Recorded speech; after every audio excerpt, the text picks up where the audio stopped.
Oke, baik. Sekarang saya akan lanjutkan menjawab pertanyaannya Pak Yid. Pak Yid sudah pindah di tengah. Baik. Sudah pindah. Ilmu tertinggi di dalam konsep kami Bapak Ibu, setelah Bapak Ibu bisa mengkonsep, setelah punya manajemen, ilmu tertingginya kita namakan dengan nama Intansari. Intansari itu adalah integrasi pertanian desa mandiri. Di konsep Intansari ini Bapak Ibu, ini dimulai dari mata rantai, kumpulan dari mata rantai yang berputar. Contoh, di sektor ayam, larinya kemana? Jagung. Jagung tua atau muda?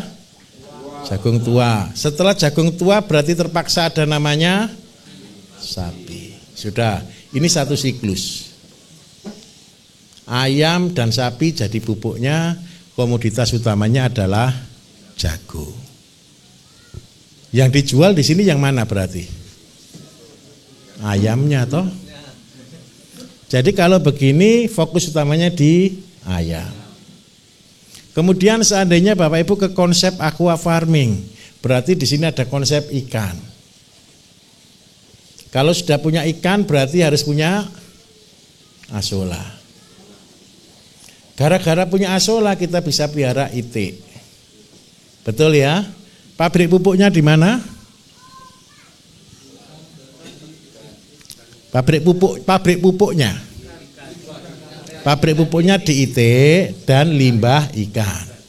Komoditas yang kita jual, yang kita hasilkan ikan. Nah, tapi ini sudah satu putaran enggak? Sudah satu putaran. Seandainya Bapak Ibu yang ditanam adalah padi, maka gara-gara kita punya padi, kita punya sapi. Nah, sapi sebagai pabrik pupuk, padi sebagai komoditas. Sehingga apa? Ini menjadi satu putaran. Sekarang bagaimana menggabungkan tiga putaran ini menjadi mata rantai semuanya?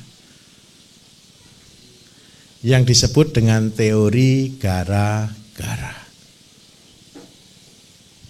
Nah, Bapak Ibu tinggal menggabungkannya. Berarti satu divisi 1, 2, 3. Ini ketika sudah digabung semuanya Bapak Ibu, satu lagi lupa. Kambing dan jagung manis. Nah, kambing dan jagung manis, komoditas utamanya mana ini sebenarnya? Jagung manis. Pabrik pupuknya kambing. Nah, ini tinggal digabungkan jadi satu Bapak Ibu. Sebenarnya ada lain. Di sini sebenarnya ada namanya tanaman herbal. Tanaman herbal larinya nanti ke mana? Ke rumah makan herbal. Rumah sehat.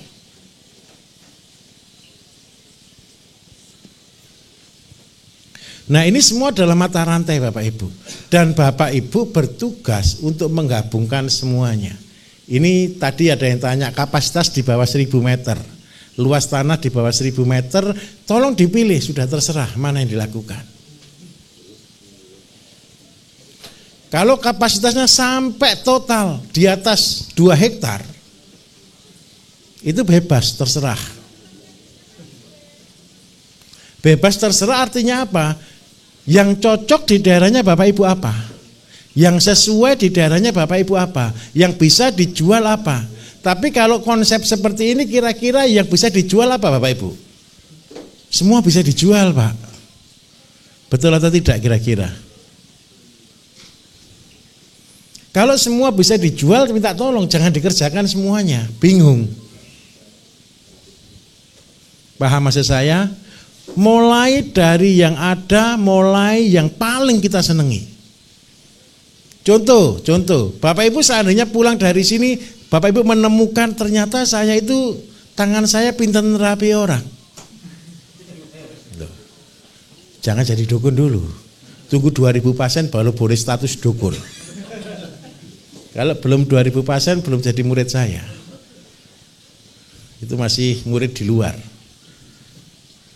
Gitu ya. Yang disebut dengan rumah sehat ini Bapak Ibu akan punya sayur, punya tanaman herbal. Ingat ya, ketika saya ngomong tanaman herbal itu bukan hanya kencur, jahe, laos, begitu bukan ya. Tapi semua sayur-sayur harian yang Bapak Ibu produksi. Di sini sudah bisa dibuktikan kan bahwa hanya melalui makanan saja kita bisa mendapatkan kesehatan. Dan itu bukan bohong Bapak Ibu, itu nyata.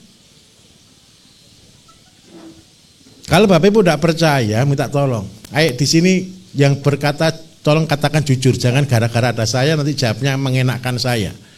Bapak Ibu sudah berapa hari di sini? 4 hari ya.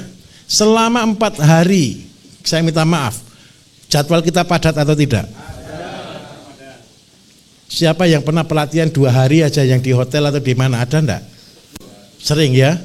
Capek enggak 2 hari saja? Buyeng kan? Padahal minta maaf, gerakannya banyak enggak di sana?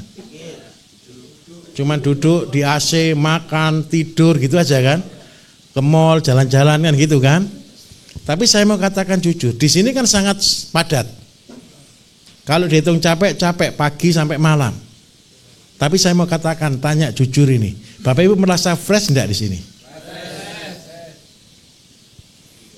Tidur enak, terus badan lebih seger, gitu kan? Makan enak, gitu toh? Gimana?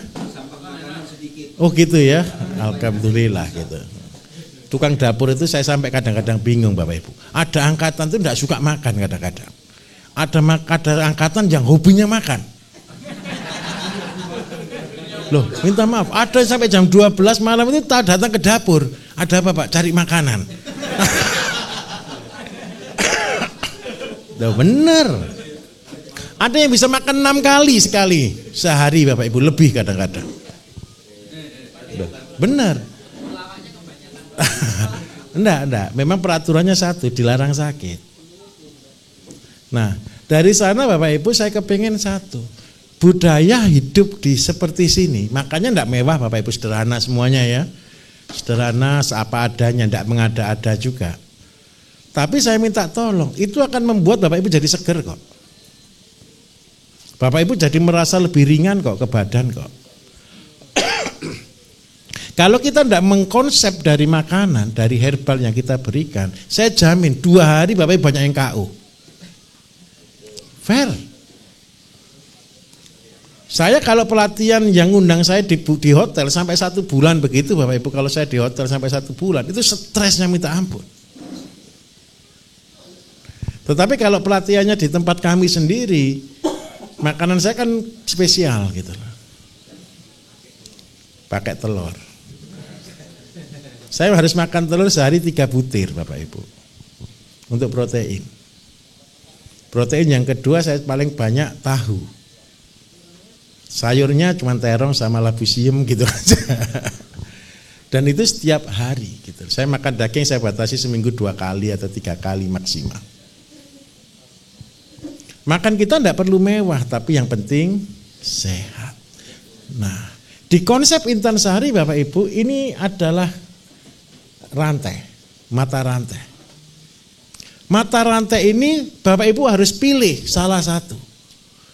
Peluang saya di mana? Sudah ketemu enggak peluangnya di mana sampai hari ini? Yakin sudah ketemu? Klik, oh ternyata saya di sini gitu kan.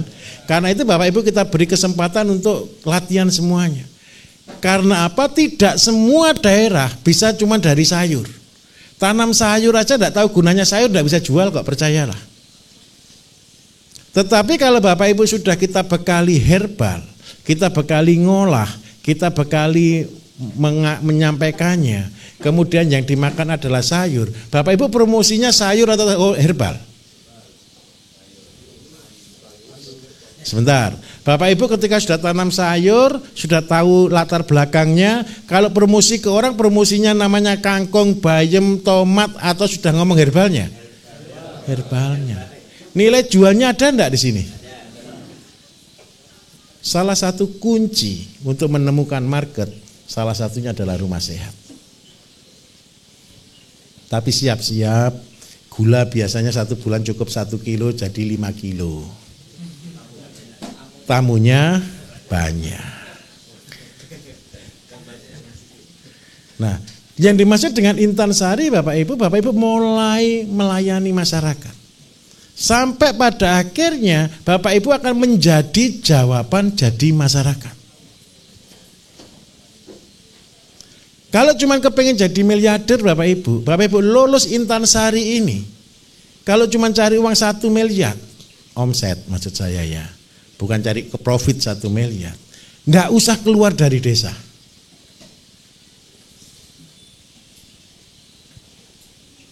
Bisa dibayangkan enggak? Coba bayangkan, penduduknya di desa 1.000 Pak ya, ada Pak ya? 1.000 kakak kan Pak ya? Seandainya 1.000 kakak itu nanti belanjanya semua ke tempatnya Bapak Ibu kalau mampu. Kan enggak mungkin mampu juga. Itu sudah 1 miliar Bapak Ibu 1 bulan. Terus bilang di desa enggak bisa jadi orang sukses, konyol atau tidak kira-kira? Apalagi Bapak Ibu sudah lengkap ilmunya. Mulai dari membuat pupuk sendiri, pelihara sendiri, sampai ngeramu jamu sendiri, sampai betul-betul mandiri, sampai jadi rumah dukun, rumah sehat, gitu toh. Kalau Bapak Ibu ketemu tetangga yang sakit sini tak terapi gratis, sambil ngomong makan sehat, begini-begini, pulang beli kangkung enggak kira-kira? Ini tak buatkan jus. Kalau percayalah di desa itu asam urat tidak karuan. Jus aleja, apel, lemon, jahe untuk asam urat boleh. Dan itu jadi laris. Jadi tempatnya Bapak Ibu seandainya jual warung atau jual makanan, tolong jual ini. Kalau jus di luar harga berapa tuh Bapak Ibu? 5.000 kan paling standar ya. Kalau buat jus kayak tadi 5.000 cukup enggak modalnya? Cukup kan? Apalagi kalau sakit apa Pak? Saya kolesterol, sebentar ya saya ambilkan bahannya. Ayo ikut Pak, ini bahannya Pak, petik di lahan begini. Orangnya tersugesti enggak kira-kira untuk sehat? Tersugesti. Sudah ya, siapa yang saya suruh makan kacang panjang tiap hari? Mana? Satu lagi 2 kok yang tak suruh makan kacang panjang. Sama bayam Brasil. Cuma 1 aja ya. Bapak juga ya, ini untuk gagal, untuk ginjal kan labusiem. Nah, minta maaf, cuman makan begitu saja. Kalau kita melakukan dengan benar Bapak Ibu, percayalah, itu luar biasa.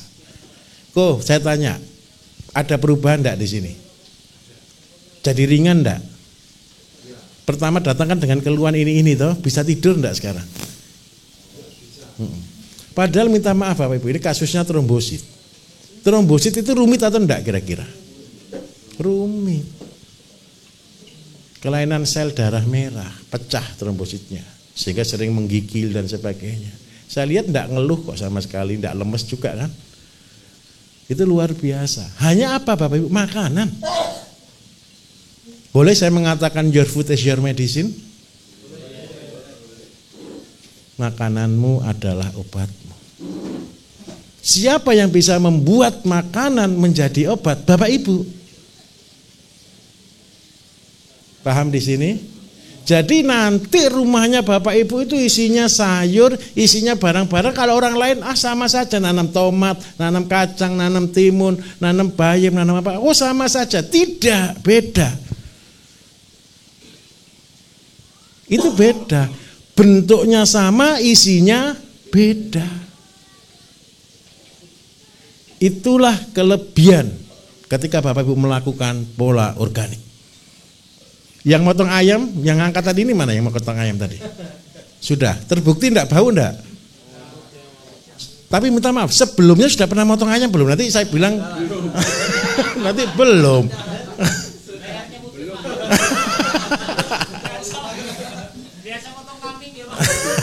Enggak, artinya begini. Sudah lihat ya, sudah ngolah ya, lemaknya, baunya beda enggak? Beda kan? Artinya begini loh, kita dipercaya Bapak Ibu dari bukti. Kita bukan dipercaya dari janji. Kalau dari janji itu marketing, itu sales, itu iklan. 90% berbohong. Tetapi yang kita harus lakukan supaya Bapak Ibu dipercaya oleh masyarakat dan timbul namanya trust, kepercayaan, Bapak Ibu harus punya barang yang berkualitas. Kalau boleh saya katakan, ndak ayam kita berbeda? Boleh ndak kira-kira begitu? Boleh. Kualitasnya beda atau tidak? Beda. Sama-sama ayamnya. Bahkan yang Bapak Ibu potong tadi kan cuma ayam pejantan. Ayam pejantan, tahu ayam pejantan Bapak Ibu? Kalau kita kehabisan stok ayam, kita juga DOC kita tidak cukup, kita juga beli ayam. Terpaksa. Kalau tidak gitu warungnya tidak jalan. Kalau ada pelatihan rutin kayak gini Bapak Ibu, kasihan yang warung Bapak Ibu, tidak bisa jual nasi tempong nanti. Loh iya, karena kan kita barusan melewati hari raya soalnya Bapak Ibu dan masa liburan. Itu kan yang menghabiskan stok ayam. Nah, karena itu yang perlu kita jaga adalah kualitas. Kalau Bapak Ibu bisa menjalankan ini dengan trust yang Bapak Ibu bangun, maka yang terjadi adalah satu, Bapak Ibu akan menjadi pemimpin. Jadi bukan berapa besar, bukan berapa banyak. Betul ya? Kalau seandainya program itu dijalankan, terus barangnya tidak ada, impor atau tidak bangsa kita? Ayo kita bantu bangsa kita supaya tidak impor. Kalau bangsa kita tidak impor, dolar minimal bisa turun. Paham maksud saya? Karena itu cita-cita saya, setiap desa harus punya program 1.005 minimal. Tujuannya apa? Sayur, ikan, telur, ayam tidak beli. Semua disupport dari desa. Sehingga apa? Ekonomi desa akan bergerak. Terus yang kedua, yang makan nanti siapa tuh Bapak Ibu? Anak-anak kita kan? Mau dikasih racun terus. Kita harus kasih yang organik, yang sehat. Tapi minta maaf, harga yang murah. Supaya harga murah harus diproduksi di desa itu sendiri. Karena tidak ada biaya transportasi. Tidak ada biaya orang tengah. Tenang saja, Bapak Ibu nanti urus jalan semua itu. Nanti kepala desa kita juga bergerak di abdesi dan semuanya kita nego untuk minimal BUMDes jalan semua. Bapak Ibu kan tidak punya badan usaha. Nanti kan yang bisa ngirim makanan kan badan usaha. Kan ada BUMDes, itu urusan Mbah Lurah ya Pak ya. Dari petani, dari kelompok tani ke BUMDes sudah ke masyarakat. Terus yang kedua pupuk. Hari ini Bapak Ibu perpupukan ini kan susah, betul ya. Kami sedang menyiapkan satu perusahaan, satu korporasi yang nanti ketika Bapak Ibu sudah produksi pupuk kan akan dijual, betul kan? Pupuknya Bapak Ibu kan harus punya izin edar. Betul atau tidak? Kalau Bapak Ibu semua ngurus satu-satu, pusing atau tidak? Karena itu kami dari pusat kita akan buatkan satu perusahaan yang akan buka cabang di tempatnya Bapak Ibu. Kita mohon doanya. Semoga segera selesai. Kita sudah sedang proses pengurusan izin. Pabriknya ada di Jogja, di Mataram, di Kerajaan Mataram maksud saya. Saya taruh di Jogja pabriknya. Nanti ketika Bapak Ibu sudah jalan, tapi jangan sekarang, percuma, mau jalan aja belum. Nanti Bapak Ibu jalan, proses, praktek, bagus. Nanti kan habis itu kelompok kan beli. Kelompok ini bisa beli kan pakai anggaran. Pakai anggaran itu berarti pupuknya Bapak Ibu harus terstandar. Harus sudah punya izin edar. Jadi nanti Bapak Ibu kalau yang sudah siap nanti hubungan dengan tim pusat, kita akan linkkan supaya Bapak Ibu menjadi cabang perusahaan kita di situ. Untuk menjaga payung hukumnya. Karena bangsa kita adalah negara hukum. Supaya Bapak Ibu tidak disalahkan. Tapi kalau dipakai sendiri untuk kalangan kelompok sendiri, tidak ada masalah. Bisa dipahami kan? Percayalah Bapak Ibu. Saya ngajarin buat pupuk semua orang, yang buat cuma ya itu saja. Paham maksud saya ya? Setelah petani, ini petani Indonesia Bapak Ibu. Jangankan petani, saya kasih contoh testimoni itu pasien saya, pasien herbal saya. Semua pasien herbal saya kalau ketemu saya selalu saya anjurkan tidak boleh beli obat, termasuk obat saya. Kalau terpaksa saja saya baru kasih obat. Nomor satu yang harus mereka lakukan, buat sendiri dulu. Menurut Bapak Ibu, pabrik herbal seperti itu bagus atau jelek kira-kira? Bagus Pak, nolong masyarakat, betul ya? Kalau untuk perusahaan itu bagus atau jelek? Jelek, tujuannya jualan kok malah ngasih resep, kan gitu kan? Nah, kenapa saya harus ngasih resep dulu Bapak Ibu? Ini prinsip saya. Saya tidak akan mengkhianati dengan kata-kata saya sendiri, membangun kemandirian kesehatan. Jadi setelah pasien itu konsumsi rebusan-rebusan jus yang Bapak Ibu pelajari di sini, sembuh. Berapa lama? 2 tahun sampai 3 tahun. Setelah mereka sembuh, survei menunjukkan mereka tidak membuat lagi. Bosen katanya. Pak bosen Pak, yang rebus-rebusan, saya cari yang praktis saja. Wah, ini repot. Kalau Bapak Ibu lihat di YouTube kami, kadang-kadang ada orang ibu-ibu atau bapak-bapak, Pak saya sudah minum rebusannya berapa lama? 2 tahun. Berarti penyakitnya sudah sembuh dong Bu. Sudah Pak, tapi sekarang saya tidak mau sakit lagi. Ya sudah, itu pilihan. Tapi saya tidak pernah mau menjual. Paham maksud saya? Jadi minta tolong Bapak Ibu juga sama. Besok yang Bapak Ibu pelajari di sini itu bukan kemarin. Itu ilmu berpuluh tahun lalu yang sudah saya jalankan. Pasien saya sudah jutaan. Sayur apapun yang Bapak Ibu tanam di sini, ini bukan sembarang sayur. Kalau daerahnya Bapak Ibu sudah, Pak ini pusatnya orang di pantai. Orang di pantai penyakitnya paling banyak apa? Masuk angin. Betul enggak? Terus yang kedua apa? Darah tinggi karena asin terus. Kalau sudah darah tinggi biasanya asam urat dan kolesterol paketnya. Betul atau tidak? Kalau sudah tahu pangsa pasar kita penyakitnya ini Bapak Ibu, berarti tanaman-tanaman kita mengarahnya ke sayur-sayur itu. Jadi nanti di tempatnya Bapak Ibu produksi sayurnya apa? Sayur untuk diabetes, sayur untuk asam urat, sayur untuk kolesterol. Sayur untuk hipertensi. Akhirnya tugasnya Bapak Ibu bukan pedagang sayur loh ya. Terlalu kecil jadi pedagang sayur. Bapak Ibu jadi dukun. Lebih parah lagi. Jadi solusi. Rumahnya Bapak Ibu bukan lagi menjadi tempat jualan sayur biasa. Rumahnya Bapak Ibu adalah tempat solusi masyarakat. Jadi permanen market itu berbicara tentang yang diproduksi adalah mengikat. Kemarin sudah praktek siapa yang motong ayam? Lemaknya banyak atau sedikit? Bau amis atau tidak? Bau jamu.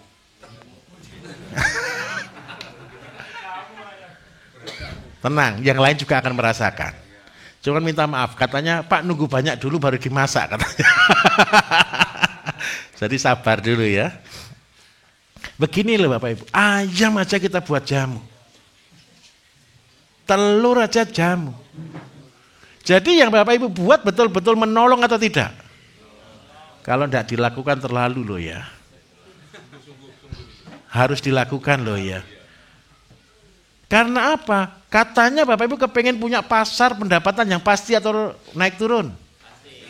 Kalau sudah punya pasar permanen, pembelinya tergantung, yang kita produksi bagus, harga murah, yang beli senang. Kira-kira pedagang itu kondisi seperti itu bahagia atau tidak Bapak Ibu? Bahagia. Kalau perkara kepengen besar, tinggal nambah jumlah. Nanti percayalah, Bapak Ibu ngajar di desanya masing-masing, gak ada yang dengar, saya jawab dulu di depan. Orang ngelantur ini, gitu kan? Kalau tidak ada yang dengar, jangan salahkan. Gini loh, tetap ngajar saja. Tetap ajarkan, tetap latih, walaupun nggak didengar. Karena apa ini saya kasih rahasia ilmu Bapak Ibu. Ketika Bapak Ibu bisa mengajar orang, Bapak Ibu akan tambah pintar. Betul atau betul? Ketika kita memberi, kita akan menerima. Memberi ilmu berarti kita akan menerima ilmu. Semakin sering diajarkan, semakin itu hafal dalam pikiran kita. Itu konsep. Minimal satu, datangnya ke desa-desa lain, ke kelompok-kelompok yang lain ngajari. Ujung-ujungnya apa yang terjadi? Saya repot, saya beli saja. Berarti ngajari atau promosi? Kalau promosi nanti diprotes banyak orang Bapak Ibu. Kita tetap ngajari. Nawa itu kita ngajari. Bonusnya promosi. Jangan dibalik. Kalau Bapak Ibu promosi, ada tembok di depan, setuju atau tidak? Tetapi ketika ngajari, orang buka dada enggak kira-kira? Welcome. Kenapa saya ngomong seperti ini? Tahun 2008 Bapak Ibu, satu kabupaten itu saya ajar. Saya waktu itu masih di Mojokerto, saya belum jadi miliarder. Setiap desa saya datangi, setiap kelompok saya datangi. Saya ajar pertanian. Yang Bapak Ibu belajar ya sama, saya ajarkan 15 tahun lalu. Di Samsu 234, petani SMS, Sihat Mandiri Sejahtera, menjadi miliarder itu sudah ada tahun dulu itu. Melakukan enggak? Tidak. Saya ngajari lebih dari 12.000 orang. Yang berhasil, yang datang ke saya cuma 3 orang. Lulus atau enggak saya jadi guru. Lulus parah. Fair. Terakhir saya buka seminar karena sudah tidak cukup waktu lagi dengan Dinas Pertanian. Dia tidak berhasil. 3 orang ini Bapak Ibu, cuma 1 yang betul-betul berkesan bagi saya. 2 sudah jadi miliarder. Jadi miliarder sama-sama dengan saya tahun-tahun 2011-2012. Tapi yang 1 ini yang sering kali saya ceritakan kemana-mana. Dan itu menjadi keberhasilan yang paling membanggakan bagi saya. Ada seorang yang betul-betul miskin Bapak Ibu. Rumahnya cuma di bantaran sungai. Berarti dia punya rumah atau tidak? Punya tanah atau tidak? Rumahnya bersama kandang kambing di bantaran sungai. Ketika saya di desa itu, ini di daerah Mojosari, kecamatannya. Dia masuk ke ruangan aja tidak berani. Karena merasa minder. Dia cuma dengar di pinggir pintu. Ketika saya menjelaskan, dia praktekkan. Dia sudah pelaku kambing. Kambingnya sudah banyak, sekitar 60-an. Kambingnya orang. Dia cuma buruh angon. Setelah dia tahu teori ini, dia kembalikan yang punyanya orang. Dan dia hanya fokus ke kambingnya sendiri. 3 tahun berlalu Bapak Ibu, sekitar tahun 2010 akhir, 2011an kurang ya. Dia nyari rumah saya 3 tahun katanya. Ya sama-sama Mojokerto, tapi dia nyari 3 tahun. Pada akhirnya dia ketemu. Itu orang minta maaf ya, dia nyium kaki saya. Saya kaget juga, orang baru datang naik sepeda motor, langsung berhenti, langsung nyium, kan gugup juga saya, betul kan? Ini ada apa ini? Sambil seneng, tahu ya orang seneng gitu kan, ketemu lama, kepengen ketemu, tidak ketemu, akhirnya saya tanya dia, ada apa Pak? Pak, saya 3 tahun lalu itu ikut sekolahnya Bapak, ngomongnya sekolah. Terus dia cerita, waktu itu saya tidak berani masuk Pak. Kenapa? Karena saya malu. Tapi sekarang Pak, saya sudah bangga, saya sudah punya rumah Pak. Dia nunjukkan Jupiter MX pada waktu itu Bapak Ibu. Ini Jupiter MX ini Pak, saya beli cash. Gaji saya sekarang 7 juta Pak. Saya juga punya toko di pasar Pak. Pekerjaan saya cuma 3 jam Pak. Wah, saya mikir duduk dulu Pak. Karena orang semangat, kan begitu kan. Begitu saya ajak duduk dulu, saya coba ceritakan. Saya kerja itu Pak, jam 9, kambing saya keluarkan. Sampai jam 12. Sampai di situ saya sambil ngarit sedikit, setelah jam 12 kambing saya bawa pulang Pak. Saya kasihkan, terus saya baru pindah ke toko. Bahagia enggak kira-kira seperti itu Bapak Ibu? Jadi dia sudah punya gaji 7 juta tahun 2010-2011. Sekarang dia jadi pengusaha bawang merah. Tahu jadi pengusaha bawang merah gara-gara apa? Bukan. Gara-gara dia juga butuh daunnya bawang merah itu loh. Daunnya bawang merah ada enggak Bapak Ibu? Itu dipakai pakan kambing. Teori gara-gara dia betul-betul jalankan. Itu bagi saya Bapak Ibu membuat kesan yang luar biasa. Dan itu menjadi mimpi saya terus. Seandainya kita ketemu dengan orang-orang yang susah di luar sana. Dan mereka jadi berhasil. Itu adalah membuat kita menjadi bangga. Setuju atau tidak? Setuju. Dan itu tugasnya Bapak Ibu ke depan. Ilmunya kan sudah saya kasih. Sehingga apa nanti Bapak Ibu percayalah. Tugas kita hanya ngopi setiap hari. Ngopi di rumah A, B, C. Kenapa? Itu santri-santri kita. Itu murid-murid kita.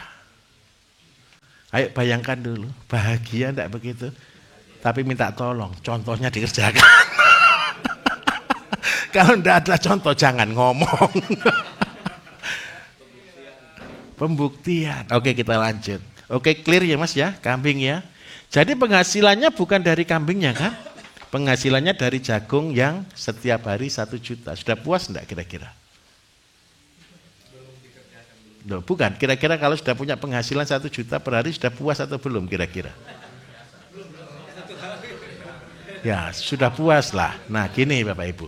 Ketika sudah punya, ini kan bulat. Kambing, jagung, betul ya? Sudah bulat belum ini? Sudah, ini daerah mana itu yang Sulawesi itu yang isinya tukang jagung bakar yang manis-manis yang jual itu? Mana daerah mana itu? Gimana Pak? Takalan ya. Oke, itu kan semua jual jagung rebus itu toh. Itu kan pasar terbuka, Pak. Jauh, enggak masalah. Ini Masnya sampai ke Banyuwangi lebih jauh lagi. Ciptakan seperti itu. Ciptakan seperti itu. Syukur-syukur jual jagungnya di depannya kandang. Pertama yang tidak laku, jangan banyak-banyak. Sampai itu akhirnya menjadi pasar.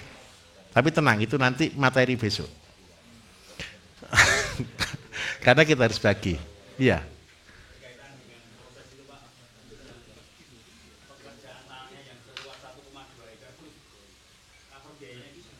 Ngatur biayanya begini. 64 ekor itu kan 1 orang Pak yang kerja. Betul ya? Setiap hari tanam berapa meter? 150 kalau seandainya ukuran itu berapa?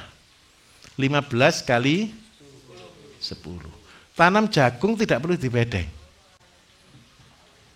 Saya ulangi, tanam jagung tidak perlu dibedeng. Kalau seandainya ada traktor disingkal saja. Tahu singkal ya? Singkal itu buat parit. Nah, tanam jagungnya di mana? Di dalam parit. Nanti jagung Bapak Ibu, nanti di SOP ada. Setelah 30 hari kan dibubun. Tanahnya ditutupkan. Jadi sehingga jagungnya ketanam atau tidak? Pernah tahu jagung enggak?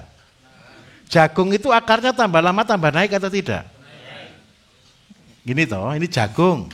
Akar pertama kan di bawah. Tambah lama naik toh. Ini harus ditutup. Namanya dibubun.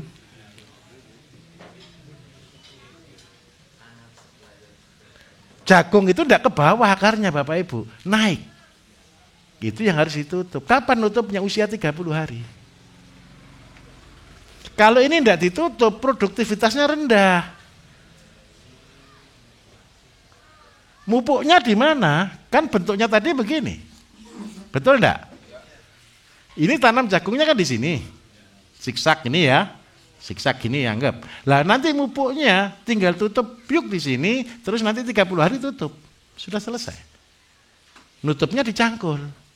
Nyangkul dari mana? Dari tanah sebelah. Sehingga kalau seandainya begini, ini lubang, ini kan dicangkul. Jadi lubang enggak sini? Kalau Bapak Ibu sudah pinter lagi, ketika jagung mau panen, tanam sebelahnya.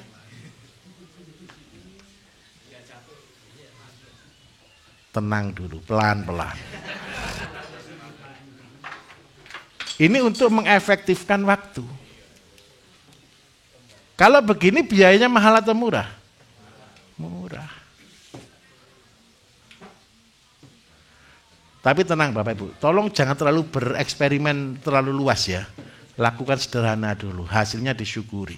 Terus yang kedua percayalah, pertama, kedua hasilnya ya biasa. Nanti begitu sudah tahu biasa, Bapak Ibu boleh bereksperimen. Pak, saya kepingin jagung yang manis sekali, saya kepingin jagung yang besar sekali, saya kepingin batangnya yang besar Pak, biar kambingnya lebih bahagia. Ya tinggal tambah pupuknya. Kenapa kok tinggal tambah pupuknya? Bayangkan, 1 hektar kambingnya berapa? 64.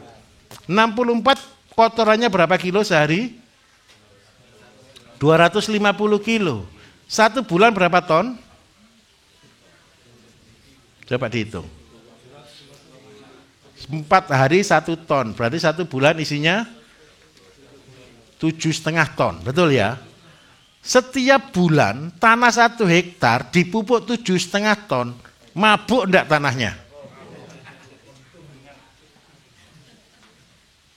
Paham maksud saya di sini? Ini teratur dan seimbang Bapak Ibu. Ini hitungan, jangan dilawan. Organik itu teratur dan seimbang. Itu konsep pegang betul-betul. Rumus-rumus yang saya berikan itu seimbang semuanya.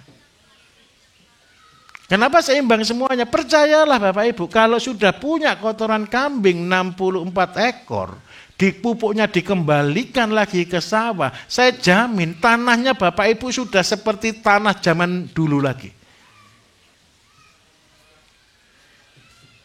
Kalau seandainya tanah-tanah reklamasi dilakukan seperti ini, 3 tahun finish.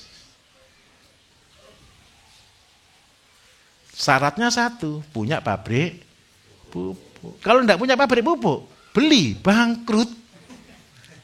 Bangkrut enggak kalau beli 1 bulan 7 ton. Hasilnya jagung enggak cukup.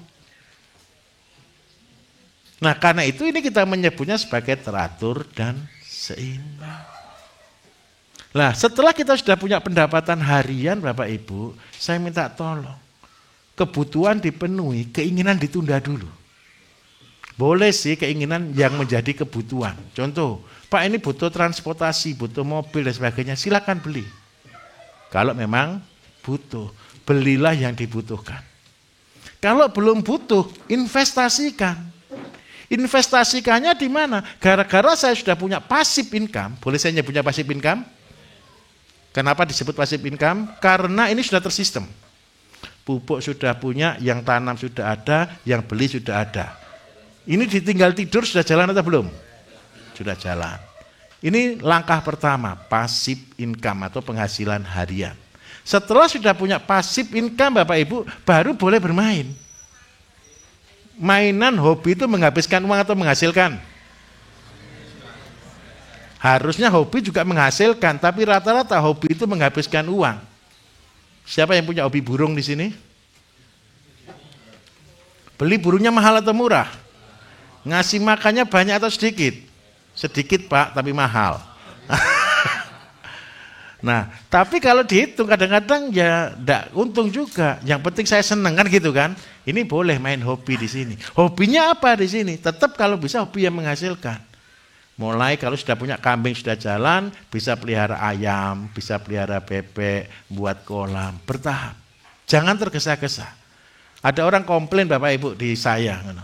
Ini kok saya lihat materinya Pak Bayu ini kok hal-hal baru terus gitu, ngerti maksud saya? Kok tempatnya kok baru terus? Saya akan selalu tampilkan bertahap. Semua peserta Bapak Ibu kita ajari juga bertahap. Walaupun saya punya uang sekaligus, saya tidak akan kerjakan sekaligus. Seikhlasnya saya keluarkan uang. Paham maksud saya? Bapak Ibu juga sama. Bapak Ibu punya uang modal semuanya, jangan kerjakan sekaligus kalau tidak siap dengan SDM. Pasti tidak terurus. Kerjakan dulu satu, fokus, bulat, klik, menghasilkan, selesai. Ketika ada kelebihan, buat lagi satu siklus lagi. Ini satu siklus kambing dengan jagung. Siklus yang kedua, ayam dengan jagung kering, atau kalau tidak gitu ayam dengan asola, tapi pasti beli dedak. Atau itik yang tidak usah beli dedak terlalu banyak. Itik dengan asola, dengan ikan. Lah nanti kotorannya itik jadi cacing, cacing jadi makanan ikan, juga makanan itiknya, terjadi siklus. Tapi ini sudah main-main lagi. Tapi minta maaf, itu juga ngeri. Tanahnya di sini aja sudah ngeri nih. Betul atau betul? Bapak Ibu, itik itu sederhana loh ya. Tapi itik itu paling cepat cari uang sebenarnya, kalau ada yang beli. Loh bener, saya kemarin bapaknya saya bilang, Pak mau 6 juta, dengan berarti harus jualan telur 2.000 atau 60 butir per hari. Pertanyaannya satu, ada yang beli tidak? Bukan ambisi. Pada tahun 91 Bapak Ibu, 1991, Pak Harmoko tahu enggak? Kenal Pak Harmoko? Menteri hari-hari omong kosong katanya. Katanya kan gitu kan. Pada waktu tahun 90-an itu, programnya dia untuk mengetas kemiskinan adalah pelihara itik. Kenapa kok pelihara itik? Karena itik bertelur tiap hari. Dan yang kedua, itik itu paling menjanjikan. Nggak punya uang, itik itu taruh di sawah makan Bapak Ibu. Nggak punya uang, itik taruh di selokan makan Bapak Ibu. Tapi minimal satu, kebutuhan gizi keluarga terpenuhi. Tahun 2010 saya buktikan teori ini. Saya cuma pelihara induk 10 ekor. 1 tahun sudah jadi 4.000 ekor induk. Itu itik Bapak Ibu. Kalau kepengen jadi miliarder asalkan pakan ada, semuanya lengkap, itik paling cepat daripada ayam. Karena apa? Itik itu telurnya setiap hari selama 9 bulan. Saya tunjukkan. Saya punya 10 itik Bapak Ibu, kalau seandainya telurnya 8 ya, setiap hari anggap aja 8 ya, berarti saya corek 10-nya saya jadikan 8. 8 kali 9 kali 30 ketemu berapa Bapak Ibu?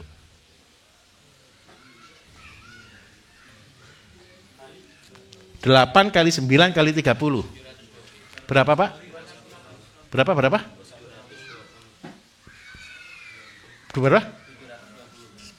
Itu kok salah?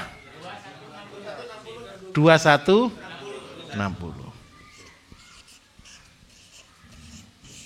Ini dari yang 8. Itik bertelur berapa bulan?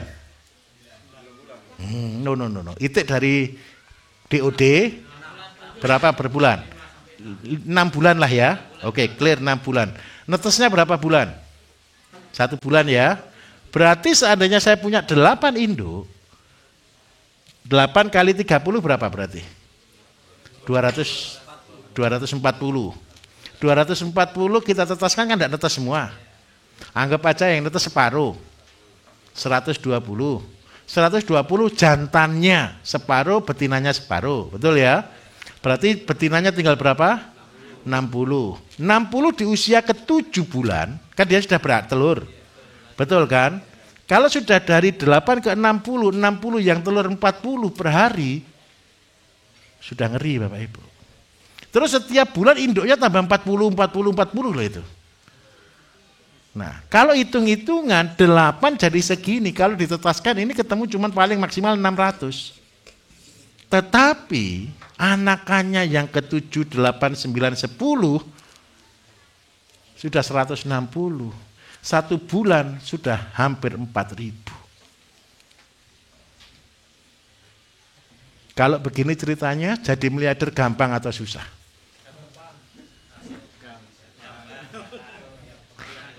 Jangan pulang dulu tapi ya. Masih banyak yang belum selesai masalahnya. Coba 5 menit saya pakai untuk kita renungkan dulu. Bapak Ibu mikirkan dulu, ngelamun dulu. Berputar. Berarti potensi jadi miliarder besar atau kecil di desa? Ayam bisa, itik bisa, entok bisa, semua bisa. Setuju? Kalau begini, kalau seandainya desa kita masih kurang maju, nanti saya salahkan Bapak Ibu loh ya. Jangan Pak. Jangan. Ini Pak Lurah yang terbaik menurut saya Bapak Ibu. Karena Pak Lurah ini bagi saya tinggal di Magelang. Tempat kami di Magelang. Dan dia adalah dari tempat kita sekitar 1 jam ya Pak Lurah ya. Saya berharap satu, karena saya tinggal di Magelang, saya kepingin bangun Magelang. Karena itu Pak Lurah ini spesial. Tanahnya saya sewa, saya jadikan percontohan.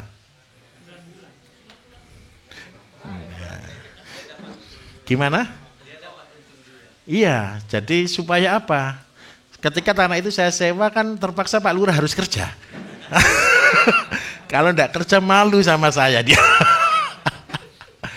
Dia pangsa pasar luar biasa.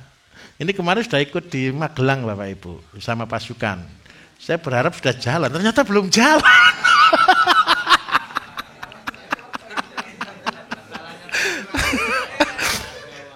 Alasan tidak jalannya sepele, ilmunya belum lengkap Pak. Kalau sudah sampai di sini terus belum jalan, apalagi sebelahnya saya sewa. Lain lagi nanti.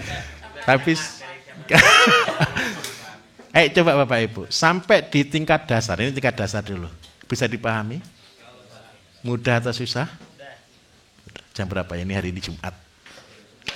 Oke. Bapak Ibu, kita sampai di sini dulu. Silakan persiapan untuk yang Jumatan ya. Ketemu lagi dengan saya nanti malam. Tapi nanti saya kunjungi lagi, tenang saja ya. Oke, wassalamualaikum warahmatullahi wabarakatuh.